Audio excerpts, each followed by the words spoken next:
Most authors think success comes from writing faster, marketing harder, or landing a big break. But the ones who actually win, they know it comes down to one thing: networking. Today, we're pulling back the curtain on the power of authentic connection. We're not talking about awkward pitches or spamming people with your book link. We're talking about real relationships that open doors and drive book sales. And I'm not flying solo today. Joining me is best-selling author, speaker, and literary powerhouse Sylvia Hubbard. She's not just talking theory, she's been in the trenches building community and helping authors thrive for over 2 decades. In this episode, we'll unpack why networking works even if you're an introvert, how to build a platform by lifting others up, and the biggest mistakes authors make when trying to connect. This one's packed with value, so stick around. Let's get on into it. Well, welcome. We are here. This is my first time really hosting this, so I'm a little bit nervous. But we are here today talking with Dale Roberts about his book, Networking for Authors. And I am going to tell you, and I've said it in the other ones, this is a must resource. But this is a must resource because as me, if you don't know, I'm Sylvia Hubbard, and I am an author, but I also run Motown Writers Network, and it's like one of the largest networking organizations in Michigan, where we just help writers get to their literary goals and connect readers to Michigan authors. But I always preach for over 25 years of running the group, community before book selling. It has been a hard-earned truth. It has been a testament to my success. And when I read this book, I was just too moved by Dale's preaching. He's preaching in what should be a staple for every author if you really, really want to get out there in the world. I see so many authors struggling, and I can really pinpoint saying, you know what, you've done everything in this marketing world. You've jumped on every bandwagon, but did you go and network? Did you go and connect with other people? Did you go and help build your platform by helping other people build their platform? And it has always been the focus. So with further ado, we're going to jump into this and just go with the flow of just bombing Dale with questions. And this would be the 4th book. It's the 4th book in the whole series, correct? Yeah, so 4th of 12 for sure. About the series, and then let's jump into networking. For sure, yeah. I'm always geeked up, and it's so funny. Just before we got connected here, I have to share with everybody that you were thrown off by which chapter was it? Chapter 3, chapter 4? Chapter 3. You gotta stop it. I'm gonna ugly cry. Don't. Well, that'll be only for the benefit people on YouTube. But yeah, it's I make it no secret that I admire a lot of the work that you've done. And your ability to network is second to none. And that's one of the reasons why I mentioned in the book. But the funny thing is I never told you about it. So, of course, it surprised you and got you from out of nowhere. My apologies. That one slipped my mind. I usually tell everybody in advance, but that time I think I kind of surprised you on it. Yeah, you did. You definitely did. So tell everybody first about the whole series, a short thing about the whole series, and where networking popped in, where you felt that it was needed. The Self-Publishing with Dale series is essentially like my last word on everything that is in my brain about self-publishing or about authorship or about running an author business. Because there's often a lot of times that the videos aren't enough. Some people don't learn well with video. Some people learn better with, ebooks or print books or even audiobooks or even courses, things like that. So understanding that I needed to fill that gap, and I also wanted to get it to where I had everything an author could possibly need. So that way, if they ever ask me a question, I could easily go, oh, you got to go check out book 4, Networking for Authors, because that's got your answer.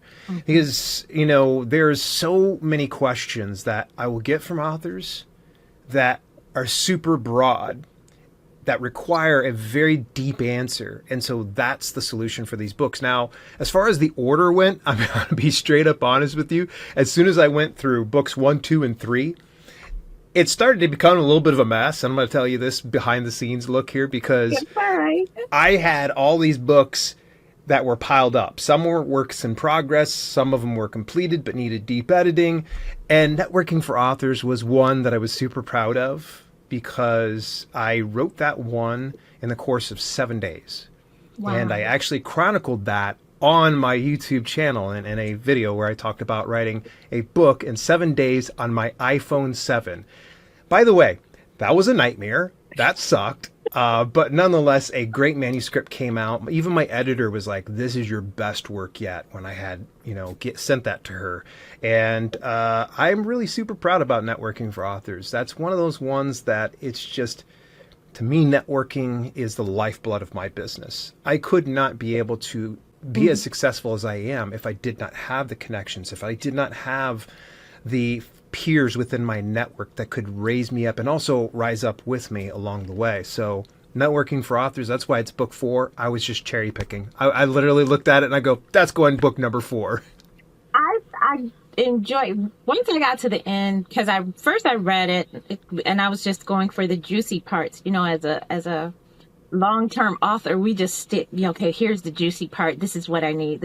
I went through it through the paperback, and then I started listening to the audio.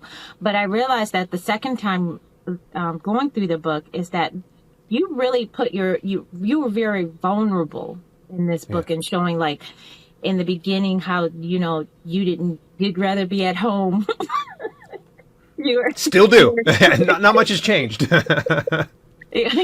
You were really vulnerable about and showing the vulnerabilities of that. And I think that would really resonates with a lot of writers who become authors. Because I usually say, a writer is an introvert, but an author is an introvert pretending to be an extrovert. And Accurate for me. because and it's a necessary thing in order, if you want to sell that book, it's a necessary thing to do, is to become that author. It's not just a title, it's a lifestyle. So true.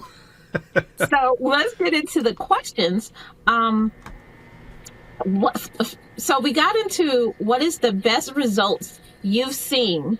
And this is just to get everybody to understand why networking is so important. What is the best results you've seen from an author getting out there and networking? Now, we heard all your accomplishments in the book, but what about other authors? What's like the best result? You're like, this author got out there, they did it, and this is, I know that was like a big question.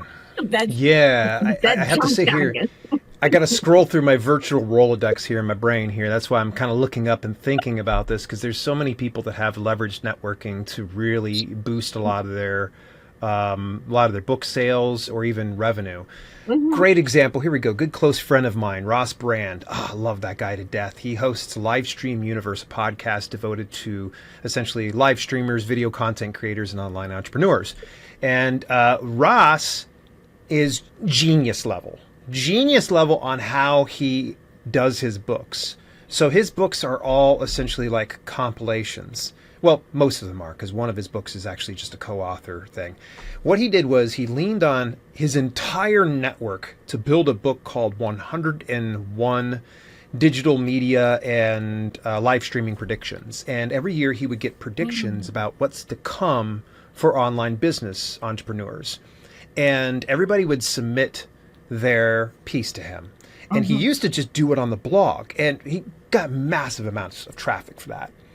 And at some point or another, and I don't know that I was responsible, I don't want to take the credit unless he actually says this. At some point along the line, Ross kind of was like, what am I doing? I can send people over my website for this blog post, or I can make this into an entire book and publish it this way. And then I have all of these collaborators that can help raise this up. He has done this 5 separate occasions. One per year over the last 5 years. It's been incredible. Every single time he's doing #1 bestseller across numerous Amazon regions. Trust me, he sends me screenshots on the regular every time. That is a hot topic. Absolutely. And here's the beauty of it is he leans on this network to drive even more sales because one, it's showcasing that person and that person's going to of course have a following, whether big or small, and they're going to go over and buy that book. So his book launches are stellar every single time. Like he is, you can literally rely on the fact that if Ross Brand launches a book, it's going to be number one bestseller within the first 24 hours. Like he does not mess That around, is and he will typically awesome. keep that tag for a year or longer because he's really a machine. And the really cool thing is too is even furthermore proof of just how incredible his networking skills is rather than just relying on publishing the book and saying, hey, send people on over here. Well, he's definitely promoting that. He's still taking that time. But here's the cool thing. He doubles down on his marketing efforts through book award programs. So what he'll do is he'll submit his book to a number of awards programs that's matched up through software through Book Award Pro. Huge fan of them. And when he wins those, he reaches out, gives everybody the digital seal. He'll give them some type of a graphic and he'll give them some type of marketing copy Oh, to that's share so cool. everywhere. And so then he's got all these little worker bees that are going out there and getting it to work. Now, in instances like Ross is an extreme situation. You know, That is, when you're, yes. yeah, let me dial it back here just a second here. So let's say that you're just a solo author. You're just doing that book. It's important that you start to understand who are the people that you connect with the most in this Hmm. business. And more importantly, do they resonate or align with your audience and your message? Because if that's the case, you're on the right track. So, for instance, I would say a vast majority of these launches have been really good. I've got an excellent audience, but I've got an even better peer network Hmm. because let's say, for instance, if I need a little bit of help, I'll go ahead and text my buddy Dave Chesson, or I'll hit up Ross Brand for that matter because he's a stud. I will lean on those networks when I need to see a little bit of a boost in engagement or sharing. Now, this is not something that I'm like, I don't think I've ever come to ask you of anything too much, right, Sylvia? Usually because I keep that in my back pocket because I'm not going to go over to Sylvia every other day saying, "Hey, I got a new book out." Be like, "Dude, you just launched one last month. Like, what are you doing with yourself?" Like, I try to be selective with Right. when I ask from my network because otherwise it's going to be a lot of take, and my network's going to kind of go, "Man, Dale's really needy." So I am super specific about when I do lean on my Yeah. network. And authors, you must be very specific about when you do it. But don't be afraid because there's been some instances where I'll say, for instance, I already dropped his name, Dave Chesson. I'll go, oh yeah. He'll say, what have you been up to? And I'll go, oh, I just launched a book and blah blah blah. He's like, well, you didn't tell me about it. I want to share it. I'm like, oh, I didn't want to bug you. And he's like, what do you mean bug me? Like, I want to share it with my audience. Like, just tell me. So there are some instances where you have a good pulse on your network. Now, who your network is, you're going to need to sit down and do some soul searching and figure that out. Yeah. I'm sure if Sylvia were to sit down and write out a list, hopefully I'll be on that list somewhere. Write a list of the people that are within your network, the people that are your inner circle, some of the people that are right on your outer circle, if you will, the people that have some influence. Maybe Hmm. you connect with them every few months. That's going to be the people that you're going to want to lean on. And make sure that the conversations you have with people within your network, that it's not all about Right. me, because after a while, again, you have to treat business with some decorum, and you need to understand that just because they're your friends doesn't necessarily mean they're going to continue to give you favor after favor after Right. favor without any type of reciprocation. Like, you got to make sure that you're connecting with those other authors or your peers in a very meaningful way, because otherwise when you go to ask for help when you really need it, Yeah. they're going to be like, yeah, I'm sorry, I'm tied up. Right. I got a lobotomy next Right, week. exactly.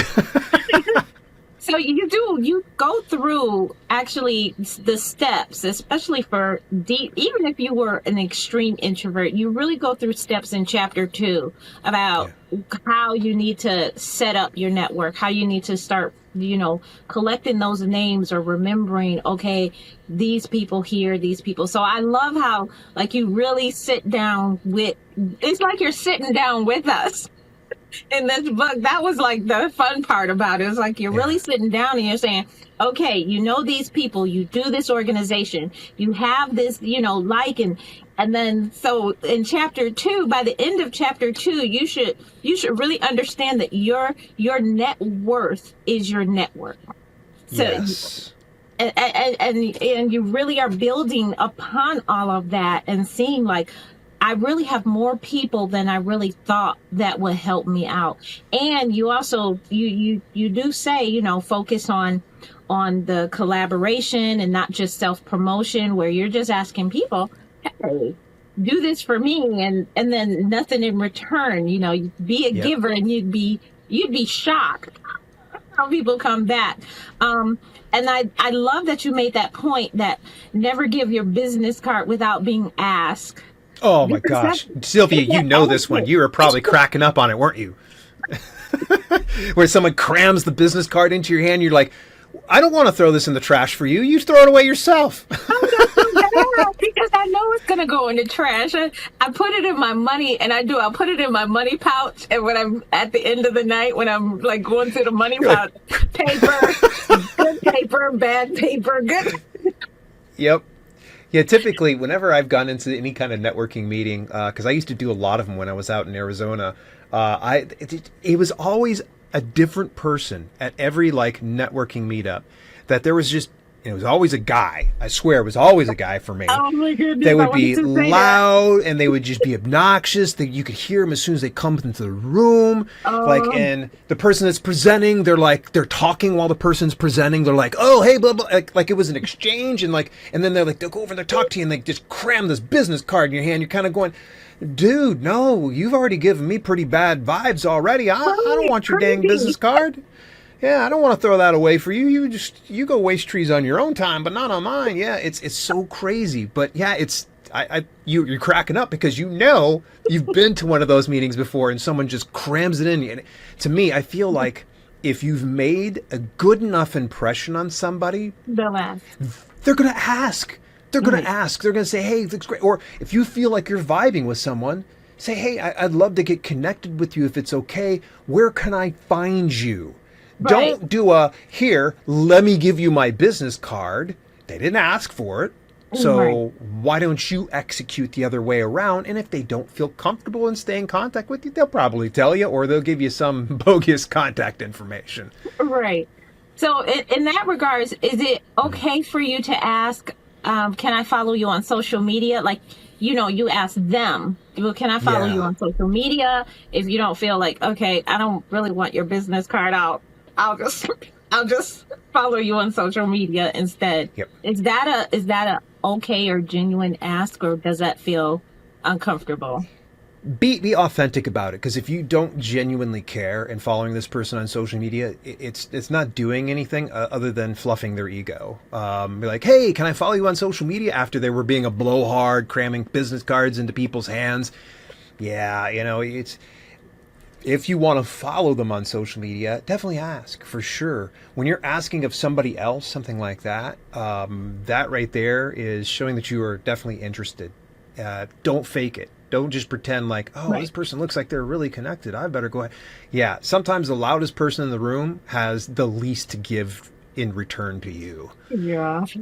So, what's the difference between building relationships and contacts and having Ooh, contacts? I know that is that's a good that's one, isn't it? that is good. So when you're building the relationships, can you be able to confidently tell somebody outside of this person? Let's say, for instance, I could be able to tell anybody that would have a conversation with me, like Sylvia's a good friend of mine. She's up from Michigan, blah, blah, blah, yakety schmackety. I feel very comfortable in that. But let's just say, for instance, I'm trying to think, I got contacts over at Print Nation. Now, I can't remember their names. I just have contacts. They're connections that if for some reason I need something from them, I can do that. But Hmm. I don't anticipate that we're going to get on a video chat and hang out and pal around or do too many podcast recording episodes together. They're great. They're fantastic people. I'm sure I probably could eventually go to a full-blown relationship, a connection that we Hmm. can I don't know, for lack of better words, have a friendship Right. beyond just the business and such. Could we be able to do that? Sure. But I can say that right now, it's just strictly a business connection that, when they want to advertise their services, they reach out to me. Or if I'm looking for some type of print on demand services, then I can probably go over to them. So there's that difference between your Right. actual contact and a real connection / relationship.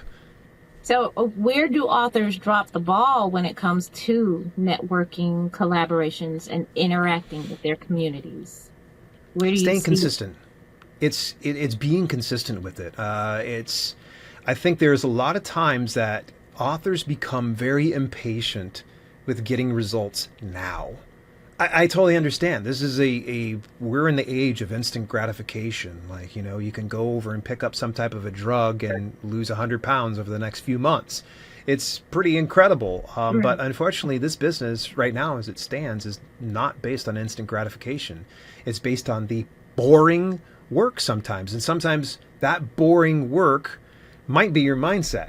You might Right. want to start going into this business and think to yourself, okay, let me get connected with other authors. Don't think initially like, oh, I'm going to get in touch with Sylvia because she has a lot to bring to my business. Mwaha. It sounds dirty. It sounds ugly. It's nasty. Just go into this with, the good intentions, because they'll feel it.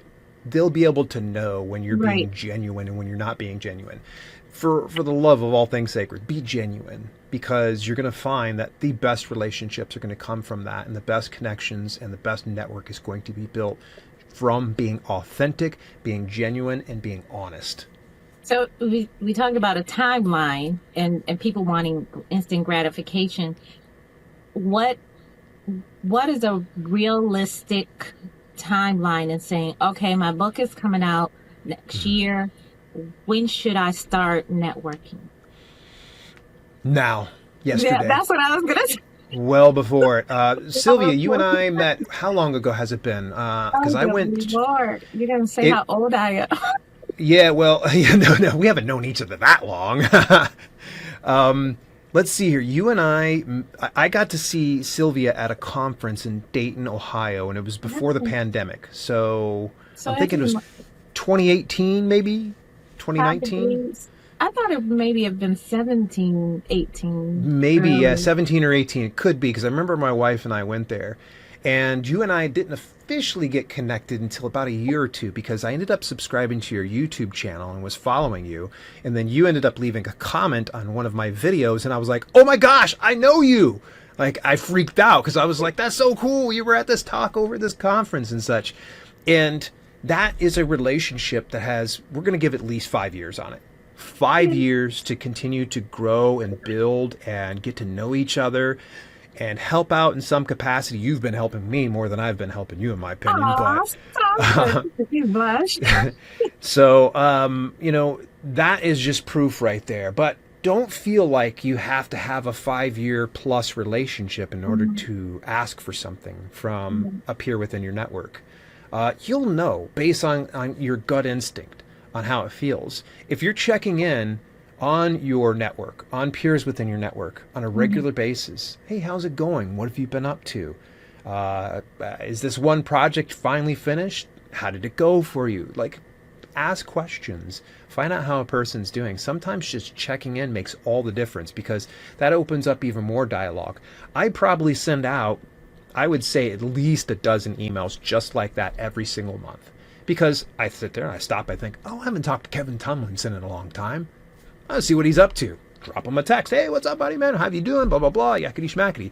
It's just keeping that contact with each one of them. Now, you don't need to be up their butts. you don't you don't need to make it weird.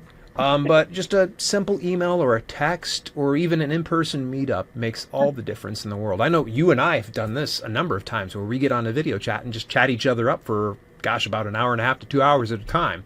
And then we'll forget what we're supposed Yeah, to be yeah. talking about. Right, exactly. But I feel feel like because we like authors have so much to do, especially like indie authors, and we're taking on all the hats and everything. And I found like offline events are really good for going places and chatting it up and networking because you're already out there, you're already doing something. And I like to take events that I'm doing offline and saying, oh, I need to see what these authors. So I'll make sure when I go to those events, I'm chatting up with those particular authors I want to network with. Because I'm like, okay, I know I got this book coming out. I know I need a reader. I do a reader magnet kind of free for all on my 7 days. So I'm like, oh, I got to make sure I put these things in their head and then go from there because it is a lot of work. Now, how does like your own personal brand benefit? And, you know, you're and doing your press kit and your author updates on your bio. How does all that platform information, all your platform help with networking? How do those correlate and help each other? It's always remembering that you still, in order to really get any real return on this, you have to be of service to your network in some capacity, whether small or large. This doesn't mean that you need to go out and wash their car or babysit their kid or anything else like that, but just something simple. Let me just circle back around to Ross. For instance, whenever Ross wins an award or he launches a new book, I'm pumped for him. I'm going to share it with my audience because I know my audience is going to resonate with the content that he's putting out. So that is just understanding that how can I be of service to people within my network? That way, when you've delivered so much insane value that it's just simple, just to pick up a phone, I'll say, hey, Ross, look, I'm getting ready to launch email marketing for authors. I could really use your help. Could you see about sharing my deal that's going to launch on August the 15th? Anything that you need from me on my end, let me know. And of course, whatever project you're working on, I'd like to hear from you. So, and I will find that when I've delivered so much insane value that when I do go for the ask, one, I don't feel weird. And two, I would say 99.9% of the time, people agree to do it because I have done that much work. Now, if you're finding that sometimes some peers come along, notice I said 99.9% of the time, 0.1% of the time, timing might be an issue. Might be like, hey, look, I'm sorry, I'm tied up. I'm launching, like, so for instance, a good friend of mine, Jason Hamilton, the nerdy novelist on YouTube, he is right now buried in working on his coaching program called Story Hacker Gold. And it wouldn't make sense for me to go over and expect for him to drop everything he's doing to promote whatever I've got going on. So it's understanding, okay, when you are connecting with your peers, of course, know what they're up to. So I knew Jason is up to doing his Story Hacker Gold stuff. It wouldn't make much sense for me to beat him up or hold him responsible for promoting my latest book or my latest offering. Right. Like, yeah, dude, it's that time. Like, oh, Story Hacker Gold, that's not my problem anymore. I gave you those 10 favors. You owe me at least one. Drop everything you're doing. You're going to do it right now, which, by the way, Jason doesn't owe me any favors. But it's just, showing a good example that sometimes timing is an issue. And of course, if your audience doesn't align, sometimes you're going to get people within your network. Audiences aren't going to align. So for instance, Sylvia, you are a prolific romance author, right? Yes. Prolific. Okay. It would not make sense for me to ask you to promote my sci-fi horror books to your romance readers because they're going to go like, is she on drugs? Is everything okay? Like, we like romance. We don't want to see sci-fi horror from this bald-headed, dude in a orange shirt. Get out of here. No way. So it's also understanding that some puzzle pieces don't fit in the puzzle where you'd like them to. Right. That doesn't make that person within your network any less valuable.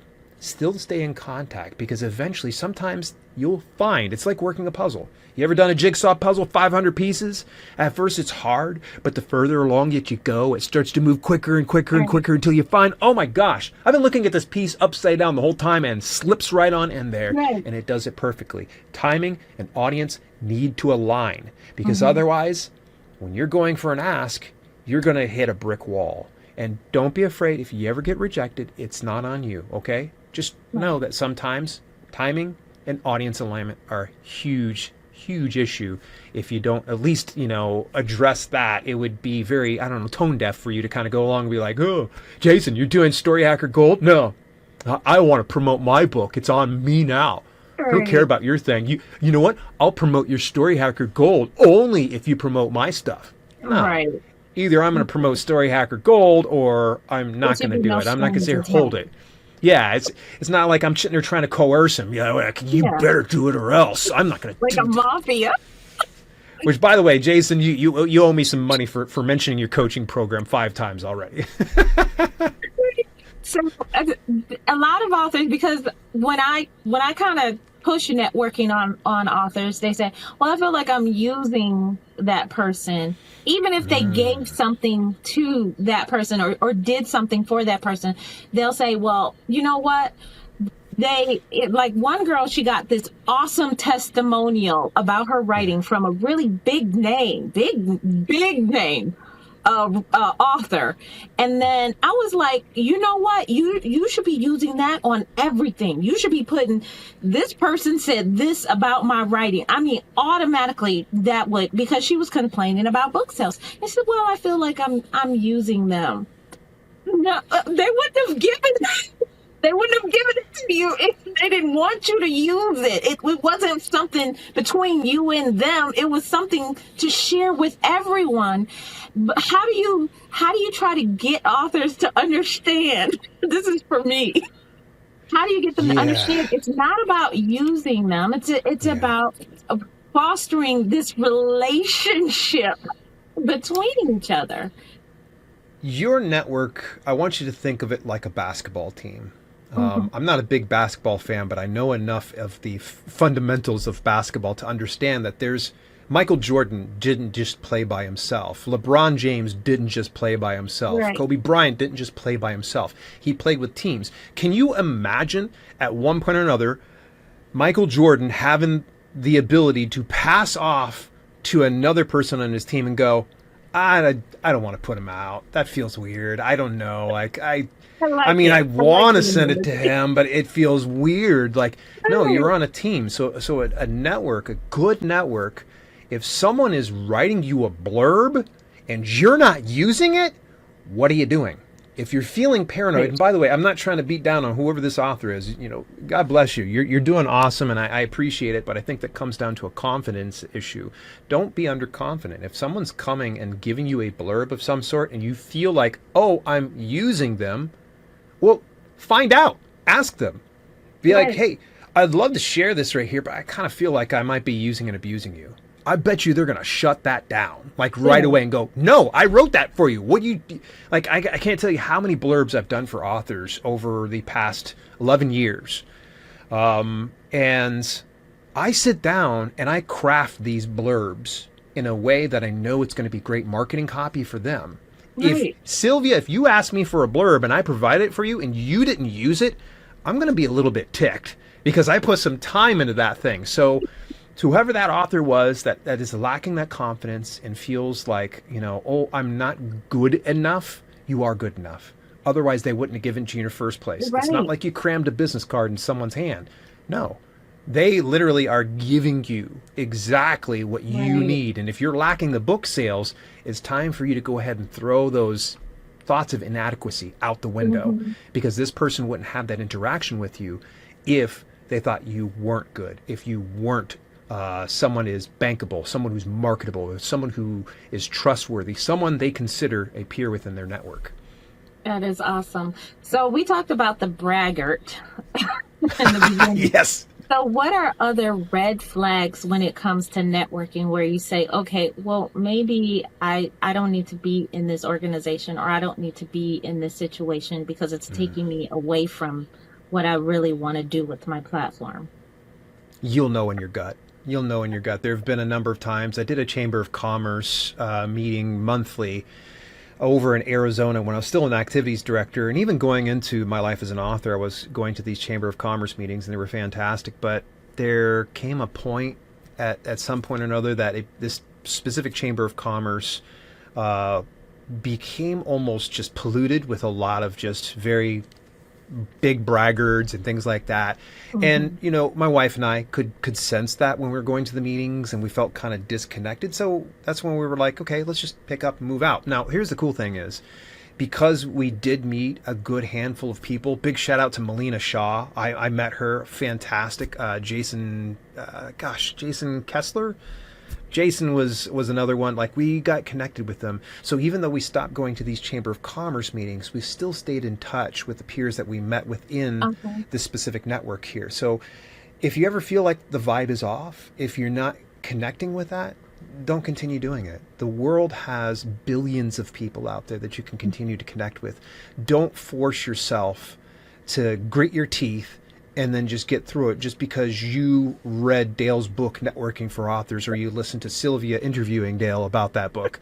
Don't feel like you're obligated to have to go to every single meeting. And heck, there's even virtual instances that you can connect and network with people. You don't always have to do in-person things, but know in your heart the direction that you want to go. Networking is super important, but never sacrifice your free will to figure like, oh, this Chamber of Commerce meeting is garbage. Like, there's a bunch of just, you know, smelly people, and one guy just keeps cramming a business card in my hand. I just met him 10 times already. Like, why do I have his entire thing of business cards here? So yeah, you'll be able to know. And don't feel like you're ever obligated to have to do networking, because when you feel like you're obligated is when it's going to start to feel like it's a chore. It shouldn't feel like a chore. Right. It should feel like a new conversation, whether that's in person or online. That little verbal handshake between one person and another makes a huge difference, and it doesn't need to be in a specific setting in order for it to be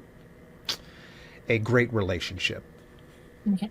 Now, I did mention a little bit about offline events, but how important it is for authors to link up with communities in their local, their local area. How important do you think it is? Because I think it's incredibly important, I think. But I want to hear your thoughts about connecting with local communities, authors and writers and readers. Man, this is where I'm really bad at it. I get out to a lot of book conferences, and it's great. It's a big ego stroke because I'll go to some of these book fairs, is what I mean to say. I'll go to these book fairs, and a couple indie authors will pick me out. So usually what I try to do is not to be too obvious. Is I'll put on a different shirt, I'll put on a ball cap, and hopefully nobody. Very rarely people pick me out that way. But if I show up in my orange shirt, people are like, "Oh, there he is." So meeting up with people at a local level is huge in the aspect that there's a different, and I think you can attest to this, there's a different energy exchange that you have with another person when you're there in person versus, say, you and I connecting through a video chat. There's something that is, you can't put your finger on it, but it's much different. There's a different mood, a different vibe that you're able to get in person locally that you don't otherwise get. And there's also that sense of, I don't know, belonging to whatever that area is. And connecting. So, yeah, I did a couple of Shut Up and Writes over at $2 Radio headquarters. Actually, a couple. It was about a month or two worth that my wife and I went up, and we had a chance to chat with some of the authors that were there. But again, it was a great way to kind of get connected. But you look over, say, for instance, Sylvia. I mean, this is probably a question I need to turn back on you, because you founded the Motown Writers Network, and it's massive. It's huge. So what was your impetus behind that? Why did you start something like this? And what kind of value have you seen so far at a local level doing that versus something that's online? Well, I see the value in it because when I started it, it was basically because a lot of people were moving out of Detroit, and then the education for publishing and marketing was going too. So you couldn't just show up somewhere and find, in a library, before like 2000, it was prevalent. Like, we had national organizations here, we had national conferences here. And then after 2000, it was like tumbleweeds when it came to publishing. So I just started like kind of building the network of, okay, well, we got to keep this education going. And then I saw the publishing scams going on. And then I saw the people just buying books and then having nothing to do with them. Like, they had garages full of books and they didn't know what to do. And so I was like, okay, we need to start talking. I don't know everything, but if we all put our brains together, 10 brains is better than one brain. So that's Yeah. why I started it, and just going face to face at different events and saying, what are your challenges? That would be my first question. What are your challenges as an author? And they would just pour it out. Like, it would just be horrible. Like, oh my God, why did they even ask? But then it started to become a phase where they were like, oh, you got to talk to Sylvia. Oh, you got to talk to Sylvia. Because, I would help them with their problems. And I found helping them with their problems, when that problem came my way, I already knew You were how equipped. to fix the problem I was having. And it, Nice. it it just went on and on. So when people say, oh my gosh, Sylvia, you've done so much for the community, it is only because I don't want to be eating dirt like y'all eat dirt. So if I help you, I have to say, oh my God, I didn't know about this, or I didn't know this could happen. I Yeah. knew it because you told me it happened to you. We fixed it. And then when it came my way, I was like, okay, I know the warning signs. I know the red flags. I know what to look for. So that's how I found, like, local community. They'll tell you, like, you just put your ear to the railroad tracks and just be like, oh my gosh, okay, well, now I know what not to do when I'm doing something. And that has helped me in this 25 years, I think, have like a better recovery time when I've gotten knocked off my horse. Definitely. And So I it's just can't begin to tell you and then you get a not only a connection, but you get a boost of inspiration of, oh my gosh, if they're doing it and they're local, I can do it too.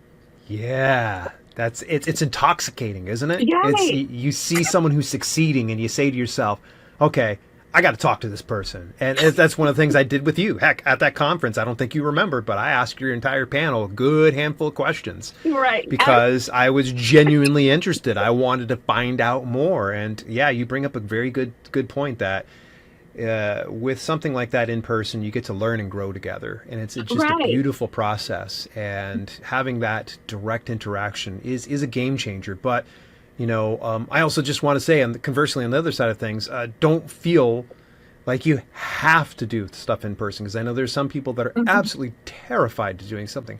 Find something that is going to suit your comfort zone right now, and then challenge yourself a little bit at a time until eventually Right. you are putting yourself into a position where, yeah, it's going to feel uncomfortable, but at least you're strategically placing yourself around Right. other people who are succeeding at a level that you want to succeed at as well. Now that goes along with rolling that into technology, Yeah. using technology. We touched just a tiny, tiny bit on it, but how can authors look at technology and networking in a positive way? Because a lot of them say, oh, they're either Zoom fatigued, or they don't want to even touch AI when it comes to like doing anything else. But how can they look at technology in a positive way? And you've mentioned a lot of times in your book how they can, but just touch on like things that they can say, use it. Oh wow. Well, I won't try to push anybody or try to sell them on AI. Either you're pro AI or you're anti AI. It doesn't matter to me. I'm super pro AI, and I found it very useful. As far as embracing the technology goes, networking with other people shouldn't be too difficult. If you're Hmm. feeling Zoom fatigue, uh, that's probably something you're going to need to look at internally and go, oh gosh, like, why are you getting tired of doing Zoom? All right. Are you spending 10 hours per week on Zoom? I totally get it. If you're spending like full-time job on Zoom fatigue might be it. But I mean, if you're looking to take your business to a next level, sometimes you got to kind of swallow a hard pill. Meaning, Right. you know what? I already put in 20 hours on Zoom this week. What's a half hour? What's 45 minutes? What is 15 minutes for that matter? Just 15 minutes to Dedicated to connect with your, somebody. yeah, especially if it's dedicated to your platform and building your Yeah. business. Yeah. It's I think, and I might have heard this from Jim Rohn, and I might mess this quotation up. But yeah, I did. Yeah, I'm gonna mess that one up altogether. Um, but Paraphrase. Paraphrase. I already lost it. Already lost it. But all that to say this, that you do have to. Oh yes, this is it. It's Jim Rohn's phrase is you. In order to succeed, you got to do what others don't, so you get what others won't. I I like might that. have nailed that one. There we go. There it is. I like it. So, yeah, you need to go that extra mile. And I realize that there are some people out there that are carrying a full-time job or a part-time job while they're moonlighting as authors. And sometimes asking them to do that extra bit of work might be a tall ask. But if Mm-hmm. you can just push through it and, really get the work done, it can, make a huge difference. But as far as technology end of things, let's just say, for instance, one of the biggest things that I try to encourage people is when you do connect with others, make sure that you're taking notes. So, for instance, I've got my notes here on iPhone, and I go into a meeting, it's already opened up in my phone, because when I go over and I introduce myself, or I'm speaking to somebody, or I've watched them present, I will write down their name, and I will put in specific notes about who they are, what they're about, and sometimes even physical attributes, so it can help me remember. Be like, oh, the guy with the beard and the bald head, or oh, the nice looking lady with the grainy glasses, things like that will help me Mm-hmm. out, because that will help stir up my memory. And also, as I'm doing those notes and I'm having these conversations, when I do ask for someone's contact information, I'm automatically putting it into there. And that's also another way to to not carry business cards. When someone hands me a business card anymore, I usually go, oh, let me take a picture. Boom. Okay, go ahead and keep it. And so that way, if for some reason I want to go ahead and get in touch with them, all I got to do is just open up my photos, which, by the way, I don't take a photo of someone's business card if I have no interest in talking to them. That's no, Then again, we not going to know. take that time to throw out your picture here or you throw out your business card. So usually it's kind of like a, hey, no, yeah, I'm good. Funny thing is, I rarely ever go to a business meetup with business cards anymore, Mm-hmm. because my thought process is, if I can make a positive enough impact with them or impression with them, they're going to probably look up my YouTube channel or my website, or ask for it for that matter. But yeah, make sure that you're tracking some of that information, and also set up like a system. It could be a schedule of some sort of just following up with these people.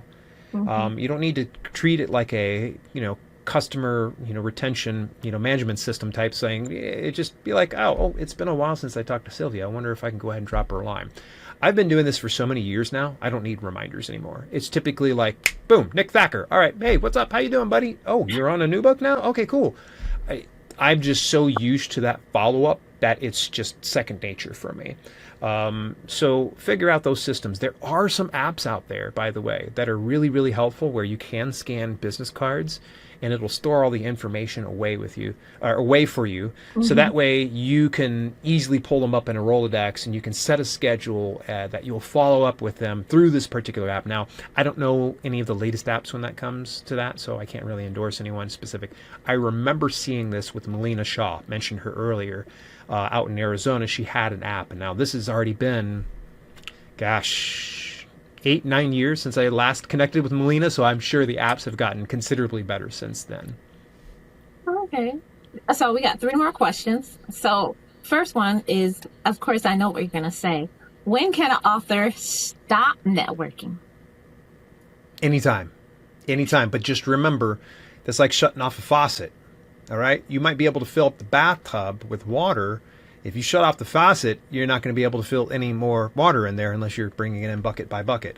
So look at networking, trying to be consistent with it. Don't think about starting and stopping. Think about just being consistent with it. If you need to take a pause, sure, go ahead. I mean, everybody's going to understand. Heck, take about a month away. And when someone reaches out to you, say, hey, I'm on a sabbatical. I'm going to be back, to things, and I'll follow up with you when I get back to my office. So yeah, keep doing the networking. Is it something that is required for you to do every single day? No, that's completely up to you. And we're authors. Chances are very likely, if it's going to be insane for you to try to do it every day, because you should Mm-hmm. probably be writing every day. You should be marketing every day. Right. So figure out the best approach for your life and your business, and then Right. move forward from there. Okay. So since writing this book, is it still 32-time award-winning author? 43. Wow. 43-time award. Wow, man, it's been a lot. Actually, no, hang on, 44. 44, because I had one just before we moved to our new place. So 44, excuse me, misspoke. Truly. That's all right. That's nothing compared to my buddy Ross. He's got like 75, and I'm not exaggerating. Wow. 75, and he has 6 books. I've got over a dozen. What are you doing, dude? Yeah, I'm terrible. I am terrible at keeping up with them. I was like, when I heard that you were saying it, I was like, how many do I have? And I was like, I have no way to keep track. I was like, oh yeah, I need to start keeping track. That is something I need to start doing. So that you got me on that one. Okay, so the final question is, what does Yeah. the future look like for authors in terms of networking? And do you think it's going to be harder for them, or do you think it's going to get easier in terms of networking? What is your opinion on it? To me, I don't think it's ever really changed per se. It has become more accessible now because there are sites like meetup.com where you can set up a meetup. If you're crazy enough, you can use Craigslist if you want to. You can take that gamble if you want to. I wouldn't recommend it. You have different Facebook groups. There are so Right. much. So it is more accessible, but it has been always the same thing. I'm not reinventing the wheel. I learned from an amazing boss of mine. Name is Rod Bailey. Rod's just, that whole book wouldn't have been possible if I hadn't had the chance to spend 4 years learning directly under him about the value of networking. And it Mhm. wasn't until, gosh, it was so funny. We were out and about and number of times. And it was so crazy. We'd go into a grocery store. Hey, Rod, how's it going? What's up, Dr. Bailey? How you doing? I'm just like, dude, do you know everyone? And he just chuckled. He goes, no, I just know a lot of people. And Right. it was always just so wild to me that he was like that. But that entire book is built off principles. I'm sure that Rod, who is 20 years my senior, he has learned from somebody else. I'm sure he had a boss that he picked that up from, and that boss had something, and so on and so forth. So networking's always been there. Unfortunately, the modern day author is blinded by things like the noise of social media and, well, you got to have an email list and you got to market this and you got to do that. One of the most fun, most rewarding parts of being an author is having that engagement from one human to another, from one person to another. That is the beauty of networking, is having that interaction. So feel Mhm. genuinely loved and appreciated, and respected is also the other thing. So, but yeah, it's networking for authors was one of my favorite books to write. And the funny thing is, it's probably not my best performing book, but it is the one that I am most proud of. I just, yeah, like I said, it showed your vulnerability in it, but then it also, like, for anyone who is the introvert, really could like hear and understand this is what I really need to be doing in order to build a better platform, in order to build better connections and to get better book sales. Because I mean, at that point, you're doing and they'll tell 5 friends, and they'll tell 5 friends, kind of, and speaking to out to the world. So, and that's Yeah, what everyone needs. They would love to have you tell 5 friends about their. exactly. And it And I has think, this rippling and effect. right, and I think that's what this book really got down to the heart of it, of really doing that long term. Because even from the first book in this series, you talk about playing the long game, and this is one book that really solidifies in terms of playing that long game the right way. And that's why I think this book was so, and it's in the middle of the series, which I think is perfect, because then you come in with all that knowledge from book 1 through 3, and then you get here, and it's like you're sitting down with a cup of tea and saying, okay, now I know what to do with everything I learned from book 1 through 3. So this was actually the perfect book. Book 4 was perfectly placed to get you to that point. So Thank you. that was my Much appreciated. opinion. Yeah, it's going to be great when we get to YouTube for authors. I would say that's the short second to networking for authors. I really enjoy doing I'm YouTube for gonna have authors. fun with that one, because yeah, I might overwhelm you. So get ready to be bombarded. That's it. Yeah, for sure. I can't wait for our next interview Ready for to sure. be bombarded. So we're going to wrap this up so Dale can have a great closing to put together. I am For Sylvia sure. Hubbard. I want to thank you for joining us. Don't forget to get your copy of Networking for Authors and the whole book series. And we're so proud of Dale for all his excellence and pouring his brain out to us is just amazing. And thank you. We really appreciate it. Thank you so much.